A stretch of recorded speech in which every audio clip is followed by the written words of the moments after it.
இந்த 2026ல mister piece மாதிரி காசை சும்மா தண்ணியா செலவு பண்ற ராசிகள்னா யார் யார்? சுகன்யா மேம் கேட்டிருக்காங்க தண்ணி மாதிரி செலவு பண்ணுறது. இதில் இந்த 2026ல் சுப விரயம்னு இருக்குது, மருத்துவ செலவுன்னு இருக்குது, சொத்து சேர்க்குற செலவுன்னு இருக்குது. இப்போ எல்லாமே கலந்து பேசுகிறோமே, ஆக மொத்தம் செலவு தான். கையை விட்டு காசு போக போகுது, எந்த வகையில் போகுதுன்னு பார்ப்போம். மேச ராசி, இந்த ராசிக்கு பார்த்திங்கன்னா 2 விதத்தில் செலவினங்கள் வருது. ஒன்று சொத்து சேர்க்கறதுக்கு உண்டான செலவினங்கள், ரெண்டாவது மிகப்பெரிய செலவு என்னென்னா சின்ன சின்ன மருத்துவம் கடனும். ஆக மொத்தம் 6ஆம் பாவம் நோய். இந்த ரெண்டுக்கும் செலவுகள் அதிகமாக இருக்கின்ற காலகட்டமாக இருக்குது. அப்போ இவங்க இயற்கையாக என்ன பண்ணணும்னா கவனமாக ஒவ்வொரு செலவும் எண்ணி செலவு பண்ண வேண்டிய காலகட்டமாக இருக்குது. சனி பகவான் 6ல் பார்க்கறனால ஏதோ சனி சம்மந்தப்பட்டது தானமாக கொடுத்துட்டிங்கன்னா தப்பிச்சிங்க, இல்லைன்னா மிகப்பெரிய செலவை கொடுத்துரும். 4ஆம் வீட்டில் குரு வரும்போது சொத்து சேர்க்க தோணிடும். 12ஆம் வீட்டில் அதாவது லாபத்தில் இருந்து விரயம் ஆகிற காலகட்டம். கையில் காசு வச்சுக்க வேண்டாம். உங்கள் வீட்டு மனைவியிடமோ இல்லை பெண்ணாக இருந்தால் கணவனிடமோ இல்லை ஜாயிண்ட் அக்கௌண்ட் போட்டுக்கோங்க.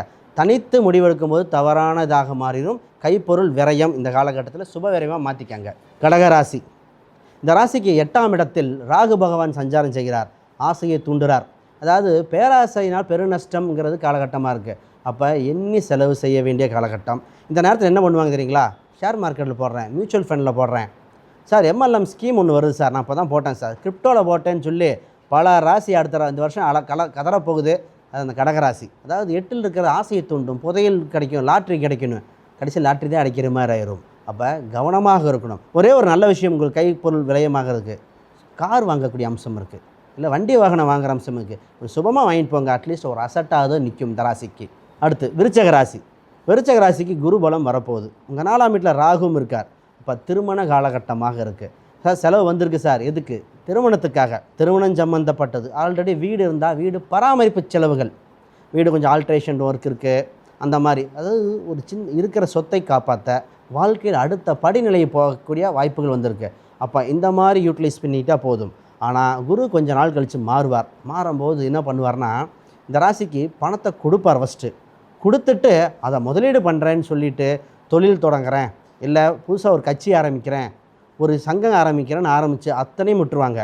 சின்ன மீன் கிரகங்கள் சின்ன மீனை போட்டு பெரிய மீனை பிடிக்கிற மாதிரி சின்ன பணத்தை கொடுத்து பெரிய பணத்தை லாஸ் ஆயிரும்.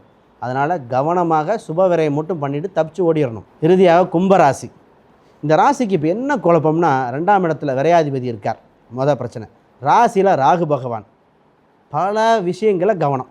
உங்களுக்கு எது ஸ்கில்லாக இருக்கீங்களோ அதை மட்டும் 2-3 விஷயத்தை கான்சென்ட்ரேட் பண்ணுங்கள். ஒரே நேரத்தில் 10 விஷயத்தை கை வைக்கிறது. குறிப்பாக ஷேர் மார்க்கெட்டும்பாங்க, மீடியாம்பாங்க, படத்தில் நடிக்க போகிறேன்பாங்க, திடீர்னு வெளிநாட்டுக்கு படிக்க போகிறேன்பாங்க. ஏதோ ஒரு முடிவு எடுக்கணும். பல மரம் கண்ட தச்சன் ஒரு மரம் வெட்டான். அப்போ ஏதோ 1-2 விஷயத்தில் தெளிவாக இருந்தால் வாழ்க்கை ஓடிடும். ஒரு எக்ஸாம்பிள் சினிமா படத்தில் சொல்லுவேன். நானே டைரக்டர், நானே மியூசிக் டைரக்டர், கதை திரைக்கதை வசனம் எழுதின அத்தனை பேரும் காலியாக போயிட்டாங்க. படம் மட்டும் எடுத்த மணிரத்னம் நின்று இருக்கார், மியூசிக் மட்டும் போட்ட இளையராஜா இருக்கார். அப்போ ஏதோ 1-2 மட்டும் கவனம் செலுத்துங்க. பல விஷயத்தில் கவனம் வாழ்க்கை இழந்துடாதீங்க. ஸோ ரொம்பவே இன்ட்ரெஸ்டிங்காக சோஷியல் மீடியாவில் ரொம்பவே ஃபேமஸாக இருக்கக்கூடிய இன்ஃப்ளூயன்சர்ஸ் கூட கம்பேர் பண்ணி இந்த 2026ஆம் ஆண்டில் எந்தெந்த ராசிக்காரங்க இவங்க மாதிரி இருப்பாங்க அப்படின்னு சொல்லி பார்த்தோம். ஸோ தொடர்ந்து நம்ம சேனலில் சுவாரஸ்யமாக நிறைய விஷயங்கள் வந்து வரப்போகுது. ஸோ அதெல்லாம் பார்க்க நம்ம அஸ்ட்ரோ தமிழா சேனலை ஃபாலோ பண்ணிக்கோங்க.